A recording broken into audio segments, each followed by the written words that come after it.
അപ്പോൾ നമുക്ക് വളരെ എളുപ്പത്തിൽ എങ്ങനെയാണ് തക്കാളി ചട്നി തയ്യാറാക്കാമെന്ന് നോക്കാം.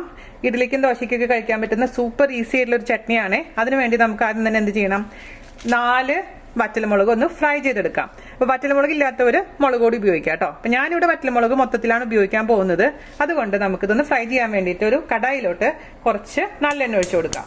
ഒരു തമിഴ് റെസിപ്പി ആയതുകൊണ്ടാണ് ഞാനിവിടെ നല്ലെണ്ണ ഒഴിക്കുന്നത്. അതേസമയം നിങ്ങൾക്കിപ്പോൾ നല്ലെണ്ണ ഇല്ലെങ്കിൽ വെളിച്ചെണ്ണ ഉപയോഗിച്ചാലും മതി കേട്ടോ. ഞാനിവിടെ 4 വറ്റൽമുളക് ഒന്ന് ജസ്റ്റ് ഒന്ന് റോസ്റ്റ് ചെയ്തെടുക്കാൻ പോവുകയാണ് കേട്ടോ. മുളകിന്റെ കളർ മാറിയിട്ടുണ്ട്. മുളക് നമുക്ക് മാറ്റി വയ്ക്കാം.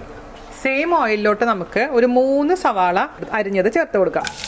അതുപോലെ തന്നെ ഒരു 3 അല്ലി വെളുത്തുള്ളി, അതേപോലെ തന്നെ വളരെ ചെറിയ കഷ്ണം ഇഞ്ചി ചേർത്ത് കൊടുക്കാം.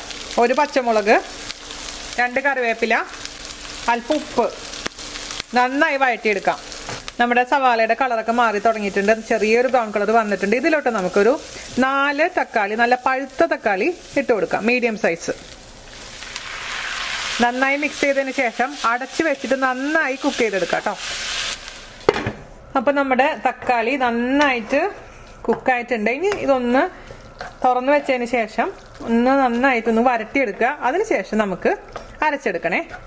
ഞാനിപ്പോൾ ഇത് നന്നായി വരട്ടിയെടുത്തിട്ടുണ്ട്. ഇത് ചൂടാറാൻ വേണ്ടി മാറ്റി വെച്ചിട്ടുണ്ട് കേട്ടോ. അപ്പോൾ നമ്മൾ റെഡിയാക്കിയിരുന്ന നമ്മുടെ തക്കാളി എല്ലാം നന്നായി തണുത്തിട്ടുണ്ട്. ഇത് നമുക്ക് നന്നായി അരച്ചെടുക്കണം.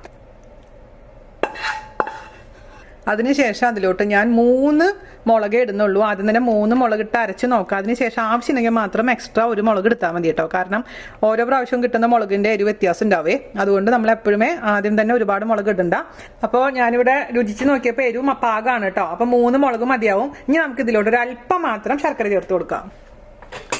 ഇത് ഓപ്ഷനിലാണ് കേട്ടോ. ആവശ്യമെങ്കിൽ മാത്രം ഇട്ടാൽ മതി. ഇതും കൂടെ നന്നായിട്ട് അരച്ച് ചേർക്കുക. പിന്നെ ചിലർ എന്താ ചെയ്യാന്ന് വെച്ച് കഴിഞ്ഞാൽ വീണ്ടും എണ്ണയിലോട്ട് കടുകും വറ്റൽമുളകൊക്കെ ഇട്ട് താളിച്ചിട്ട് ഇതിലേക്ക് ഒഴിച്ചു കൊടുക്കും. അത് വേണമെങ്കിൽ ചെയ്തോളൂ. ഞാൻ ചെയ്യുന്നില്ല കേട്ടോ. ഇതോടുകൂടി നമ്മൾ അവസാനിപ്പിക്കുകയാണ്. അപ്പൊ നമ്മുടെ ഈസി പീസി ആയിട്ടുള്ള അടിപൊളിയായിട്ടുള്ള ടൊമാറ്റോ ചട്നി റെഡി ആയിട്ടുണ്ട്. എല്ലാവരും തയ്യാറാക്കി നോക്കണേ. അപ്പൊ എല്ലാവർക്കും ഇഷ്ടപ്പെട്ടെന്ന് വിചാരിക്കുന്നു. എല്ലാവരും മാക്സിമം ഷെയർ ചെയ്യണേ. അപ്പൊ അടുത്ത അടിപൊളിയായിട്ടുള്ള റെസിപ്പി ആയിട്ട് വരുന്നവരെ നന്ദി, നമസ്കാരം. താങ്ക്